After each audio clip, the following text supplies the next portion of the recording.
Hey loves, welcome to the podcast, New Paradigm Intimacy. I am here with a lovely Tyran today, and he's going to share with us a little bit about his journey with sexuality and moving into the space of becoming a sexuality facilitator in particular. So I'd like to start off with just handing it over to you, Tyran, and share with us a bit about what you do and where you're at right now. Thanks, Victoria. Yeah, so it was a big leap into the unknown. I want to help men last longer in bed and have better relationships with women. Obviously there was a big personal journey in that I had to go through to even get to a place where I felt like I could talk openly about it with other humans. So yeah, but ultimately it was the same as predominantly, I would say 80% of the men in Australia. Grew up like a normal kid in country Australia and started jacking off and watching porn a lot when I was young and didn't think anything kind of abnormal about it. But also didn't speak about it, it wasn't something that was commonly spoken about or shared about. And I love interacting with women, always have, that's always, it's fun. But again, you don't talk about it.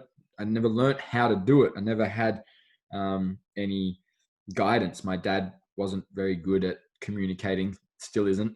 So it was like, I was just fumbling, I was fumbling my way through life, as a lot of us do, and making mistakes and learning from my mistakes and sometimes not learning from my mistakes. But when I hit kind of 18, 19, and by that stage,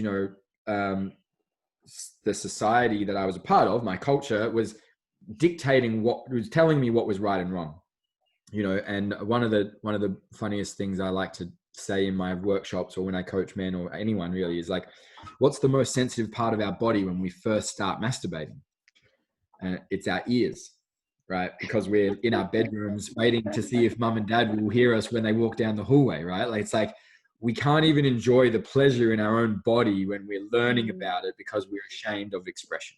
Yeah. And that's just us orgasming. And then if you take that into relationships and interactions and sexual fantasies and kinks and fetishes and what you want to explore and will people love me, all of a sudden that little thing that started off really small is now this huge fucking like weight on our shoulders that we carry around. So for me, liberating ourselves from our sexual shame or sexual conditioning around what is and isn't okay is the first step to something much, much bigger, which is, for me, connection to God, love, universe, whatever you want to call it. But it starts in the base. It starts in our sexuality because it's the thing that we all have in common. Every single person on the planet was born because of sex. And therefore, it's an infinite source of power, and it's the thing that we suppress the most. But yeah, for me, I had a porn addiction. I used to jack off 4 or 5 times a day. I used to come really quick.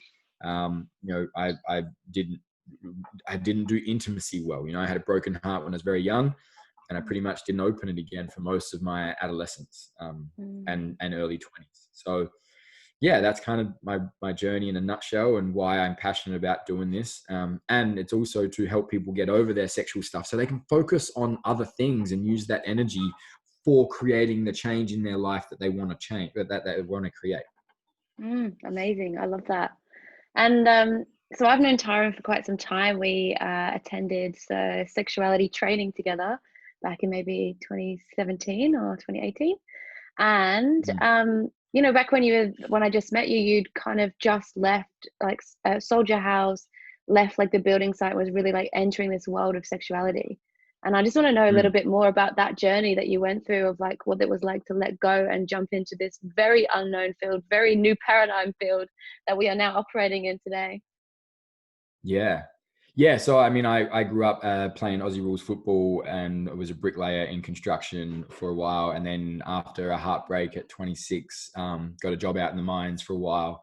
And all of that, I had my first house at 23, my second at 25, a little white picket fence house and a girlfriend and a couple of dogs, and that all came crashing down. And yeah, I went into a shame spiral that lasted about 2 years: drugs, alcohol, sex, porn, debaucherous acts.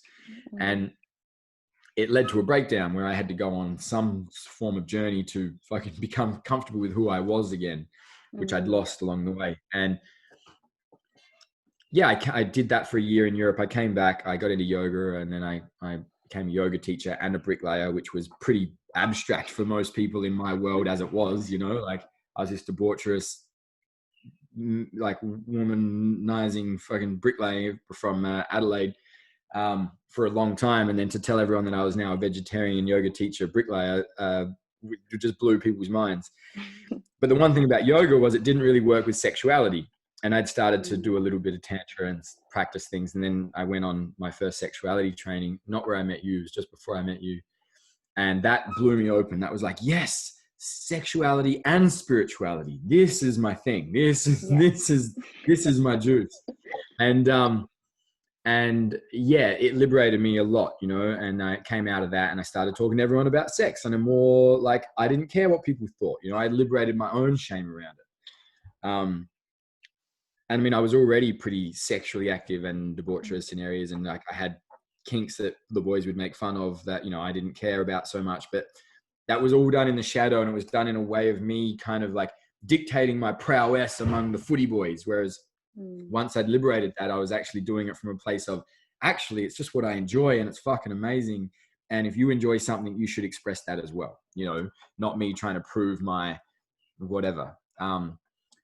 So then after a little while, I was like, no, I need to go on this journey more. And yeah, I sold my houses and quit my job and dived all in, and have been in for nearly 2.5 years now. And holy shit, it has led to the dissolution of reality so many times. I've explored open relating and male intimacy, and you know, nearly had a baby with someone in an open relationship last year, and had my heart ripped out of my chest multiple times. And it's been a crazy ride. And trying to tell my dad that I was now a sex coach and going to help men prolong orgasms and last longer in bed. And it was challenging, you know. He's an English soccer hooligan that grew up in Australia. And yeah, it was hard, you know. It was hard at times, and still is at moments, but he's come to more acceptance, and I've come to more acceptance with it as well. But at the end of the day, it's like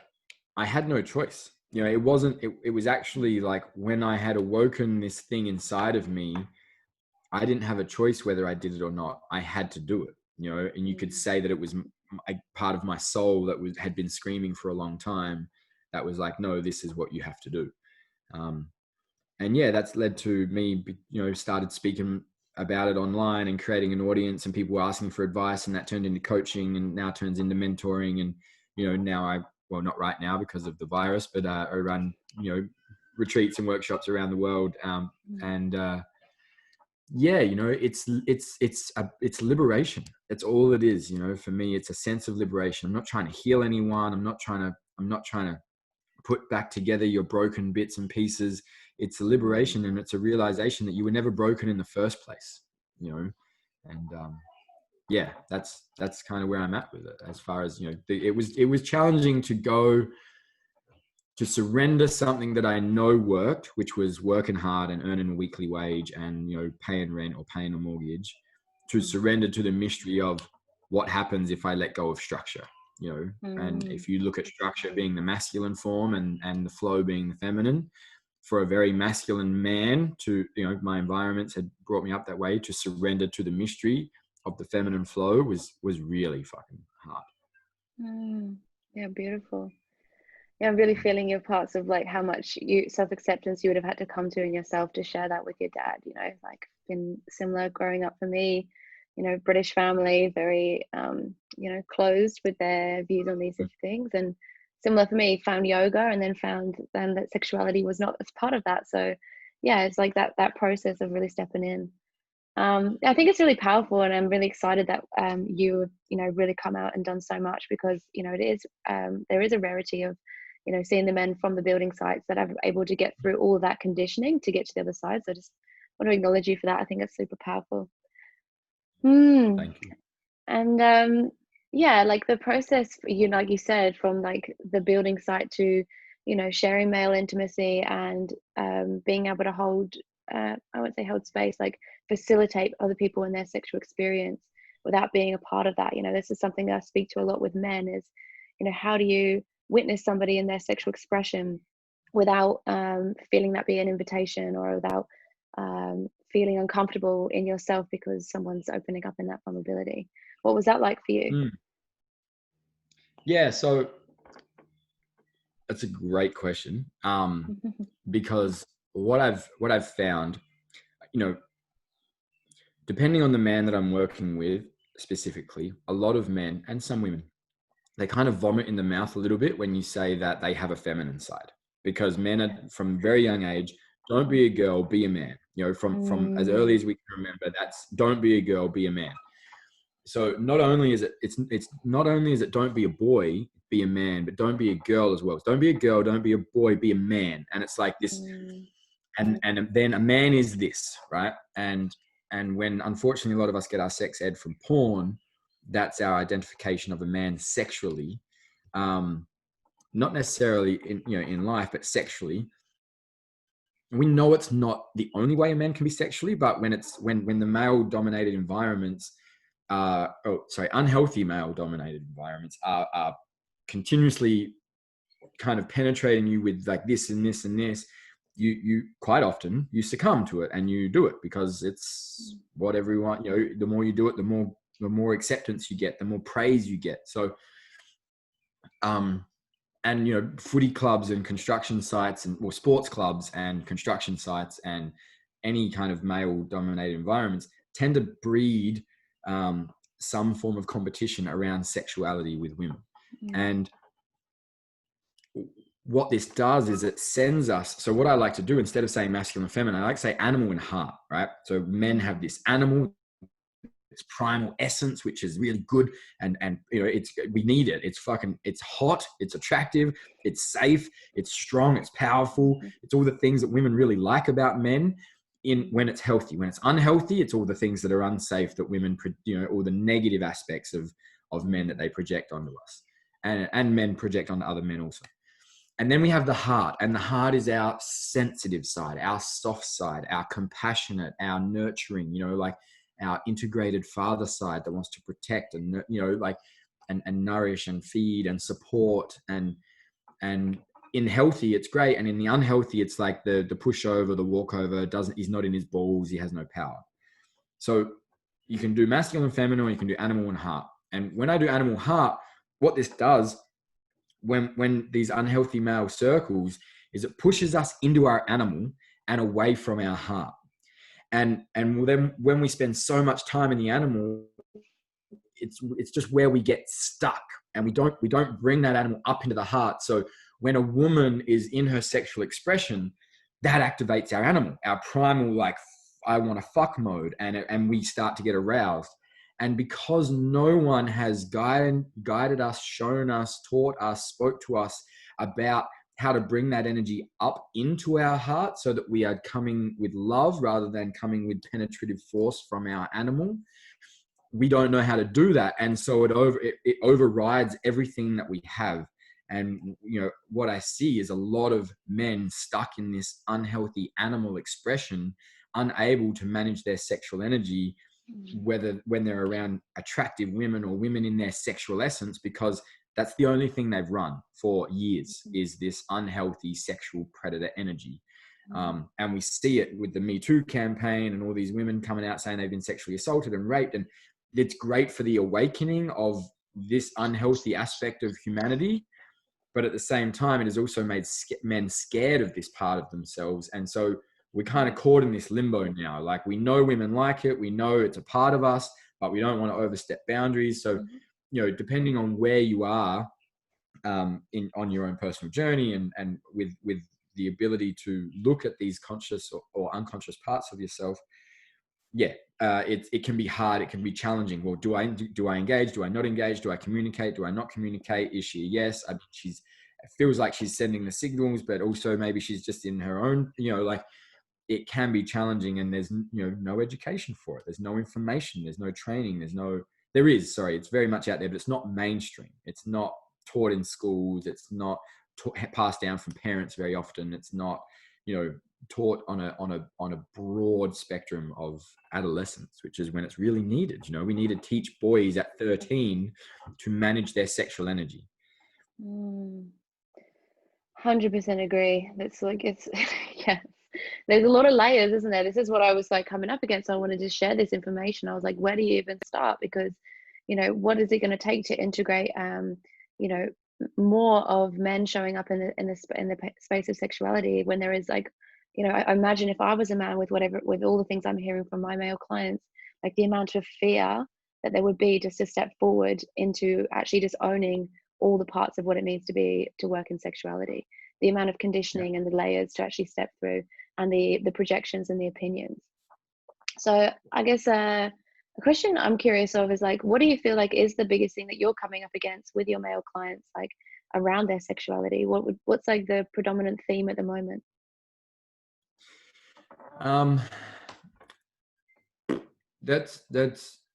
There's a few, right? I mean, well, I guess let's just talk about the extremes of the polarities, right? The heart and the animal. Like, there's basically guys that are porn addicts and think they're sex addicts and think that they're dirty for having desires and fantasies, you know, like for having this sex monster inside of them that they watch porn for, because it's the only way they can express this animal part without shame, right? Like, they watch a video, they see other people doing what they want to do, it makes them feel normal, which is why they do it. They get aroused, they masturbate. You know, if they have a partner, they're too scared to communicate with her what they want to do in any form, because if she says no or shames him for being a dirty bastard, which a lot of people do, then he goes into his I'm not worthy of love, or this part of me is not worthy of love. So they don't show up fully in relationship because they're holding back, because they're scared. And so that runs in the shadow, you know. Or the other extreme, you know, so the animal runs in the shadow, but there's a lot of it. Or the other extreme is like there's no commitment, you know, they're just in the animal all the time, and they kind of just, they don't commit to anything. They're just free. They're kind of overzealous with their energy, and they're not sensitive to what's going on around them. Yeah, so these are the extremes. It's like you've got Mr. Nice Guy who doesn't stand for anything and doesn't express himself fully, and you've got the asshole that just doesn't commit and doesn't, you know, care. And it's about, you know, bringing both of those, showing each individual that they have the opposite inside of them if they are willing to open to it, and that part is worthy of love too. You know, the people that are assholes are generally hiding a really sensitive, soft, mushy thing inside of them that happened so long ago, that got fucking beaten up by something, and so they've had to put on this masquerade as this wanker, which is what happened to me, because they're scared of expressing that part, you know. And so these are the two things that I see mostly. It's like men that can't express themselves sexually, or men that can't express themselves emotionally. Yeah, and they're interlocked. totally. They're the same thing. Yeah, I mean, I've done a few of these interviews now, and like the energy that I keep hearing is just like this ability for men to be in their expression. It doesn't matter which side we come from, and almost like this, like this scarcity of conversation, scarcity of actual being in sexual experiences. Like that theme just keeps appearing for me when I'm asking these questions, and you know, I'm wondering what it's going to take to bridge that gap. You know, what is it going to take for in our society to have you know, men come into the facilitating space, and for men to feel safe enough to be in the facilitating space, and for men to just be free in their sexuality in a societal world. So I'm wondering, what do you feel like is the maybe like one or two things that would take us from here to there, like in your opinion? I'm probably going to receive a little bit of feedback from this, but for the biggest one is for women to heal their relationship with masculine energy, because a lot of the fear, and I'm not blaming women either, because men need to heal their relationship with the feminine energy, which is the next thing, right?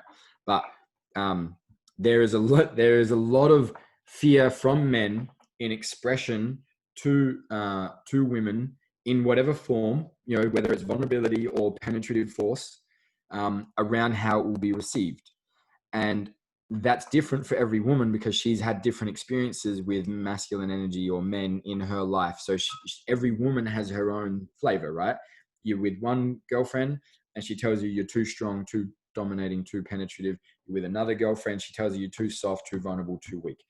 And so you know, we get confused as to how you want us to show up. You want us to be strong and powerful and control and decisive and whatever, and then you want us to be vulnerable and soft and sensitive and caring. It's like, we don't get the education to do all of that shit, so it's really hard.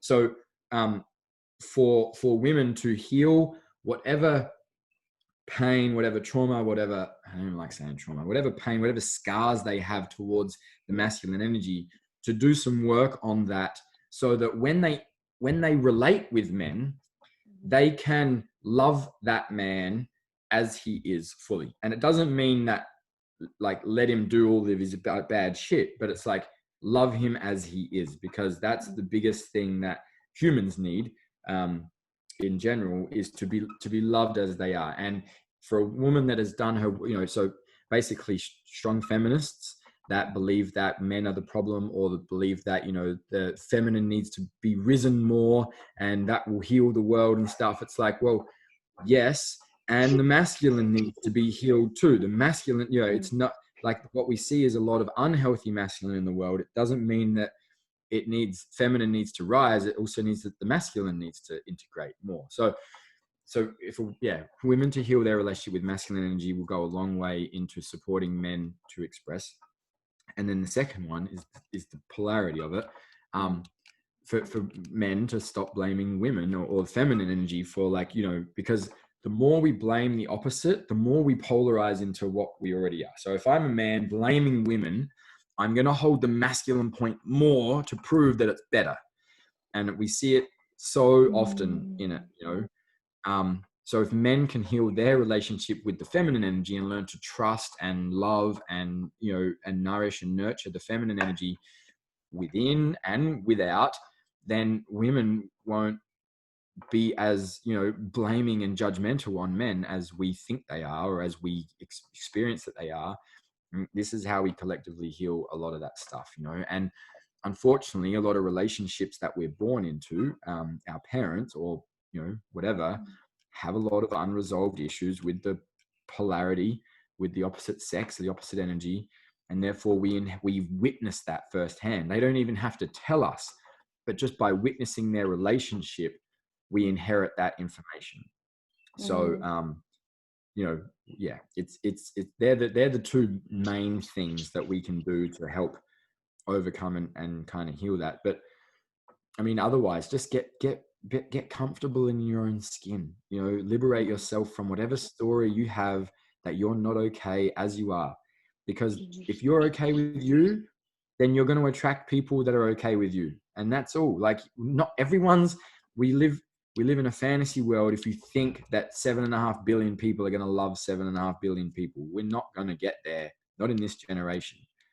But we don't have to hate each other. You know, we don't have to hate each other. There's a difference between complete and undying love. Like, I love you, and cool, your vibration doesn't match my vibration, and that's okay. I'm going to go hang out with these people that I do like that I do like their vibe, you know? And so, yeah, I feel like it's like, we don't have to hate on people, but we don't have to love them unconditionally either. It's like, find out who you are, vibrate that, and hang out with people that have the same vibration. And we kind of do this naturally in communities and in society, but, you know, but keep being yourself, you know, don't stopping your expression for fitting in. Keep holding your own vibration. Yeah, cool.